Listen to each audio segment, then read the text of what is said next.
একটা নিউজ দেখছিলাম যে দুবাইয়ে মানুষ জবহীন হয়ে যাচ্ছে, আনএমপ্লয়মেন্টে ভুগতেছে, প্রচুর মানুষের চাকরি নেই, কাজ খুঁজতেছে।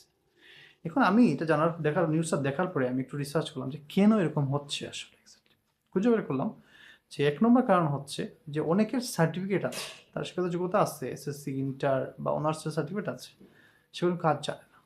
তাহলে সে কাজ পাবে কীভাবে আপনি বলেন তো? বর্তমান সময়ে যদি আপনার এক্সপিরিয়েন্স এবং স্কিল না থাকে, আপনার সার্টিফিকেট দিয়ে জব কোথাও পাবেন না, এটা ভুলে যান। ওই সময় চলে গেছে। এখন অটোমেশন এবং প্রযুক্তির যুগ। বুঝতে পারছেন? আপনাকে কাজ শিখতে হবে। আচ্ছা, তারপরে হচ্ছে যারা যে কাজ শিখছে ওই কাজ নিয়েই পড়ে আসছে, আর কোনো স্কিল ডেভেলপ করতেছে না। দেখেন, আপনি প্রতি বছর আপনার স্কিলকে আপগ্রেড করতে হবে, নতুন নতুন স্কিল শিখতে হবে যদি আপনি মার্কেটে থাকতে হয়, যদি আপনার জব টিকিয়ে রাখতে হয়। নতুন নতুন স্কিল আপনাকে শিখতে হবে প্রতি বছর। ঠিক আছে? আর পরে হচ্ছে যারা শিক্ষাগত যোগ্যতাও নাই, কোনো স্কিলও নাই, চলে গেছে দুবাই, খুঁয়ে দিয়ে দুবাই চলে গেছে। এদের জন্য সবচেয়ে বড় বিপজ্জনক অবস্থায় আছে। কেন জানেন? আপনি কাজ জানেন না, আপনার পড়াশোনা নেই, আপনার কিচ্ছু নেই। আপনি ওকে জিজ্ঞেস করেন আপনার কেউ আপনাকে কাজটা দেবে, আপনার ল্যাঙ্গুয়েজটাও জানেন না ঠিক।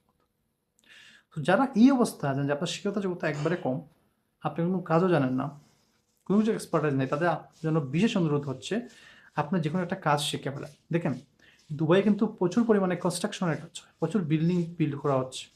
ঠিক আছে? এগুলোতে কাদের প্রয়োজন হয় আমাকে বলেন তো? আহ, এক নম্বর হচ্ছে ওয়েল্ডারের প্রয়োজন হয়, দুই নম্বর হচ্ছে প্লাম্বারের প্রয়োজন হয়, ইলেকট্রিশিয়ানের প্রয়োজন হয়, তারপরে যারা রাজমিস্ত্রি, ইট গাঁথুনি এদের প্রয়োজন হয় অনেক, প্রচুর পরিমাণে। তো যে কোনো একটা কাজ শিখে পেলেন না আপনি, 6-8 মাস 1 বছর লাগবে শিখতে, শিখে নেন। আপনার হাত থেকে কাজ সরবে না, মানুষ আপনাকে ডেকে ডেকে নিয়ে যাবে কাজে, বেতনও দিবে, খুব ভালো অ্যামাউন্টের বেতন দিবে আপনাকে, রেসপেক্ট করবে আপনাকে। আপনি কেন পড়ে আছেন যে আপনি একদম নিম্ন স্তরে কাজ করবেন?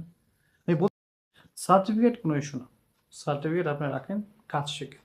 আপনি যদি ড্রাইভিং শেখেন, ড্রাইভিং শিখে কিন্তু আপনার ট্রাক ড্রাইভিং শিখতে পারেন, আপনার ট্যাক্সি ড্রাইভিং শিখতে পারেন, এগুলো কিন্তু দুবাইয়ে অনেক ডিমান্ড পায় এই কাজগুলো। ঠিক আছে?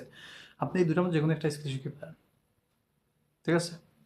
আর যদি এসব কিছুই না করতে পারেন, তাহলে ব্যবসা খুঁজে বের করে একটা ব্যবসা করা শুরু করে দেন। ব্যবসা শিখে, ব্যবসা সমস্যা কি? ব্যবসা মানুষ সব রং কোথায় করে জানেন? ব্যবসা আপনি করতে লাভবান হবেন করে যদি ওই ব্যবসা আপনি শিখতে পারেন। ব্যবসা শিখবেন কেমনি? যে ব্যবসা আপনি করতে যাচ্ছেন, ওই একটা শপে যান, অথবা একটা কোম্পানির কাছে যান, গিয়ে ওই জায়গায় চাকরি করেন 3-4 বছর।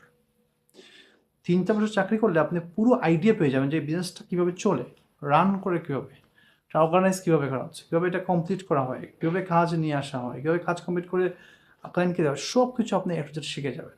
সো আমি বারবার বলবো আপনাদের, যারা এই অবস্থায় আছেন, কাজ শিখুন, না বিভিন্ন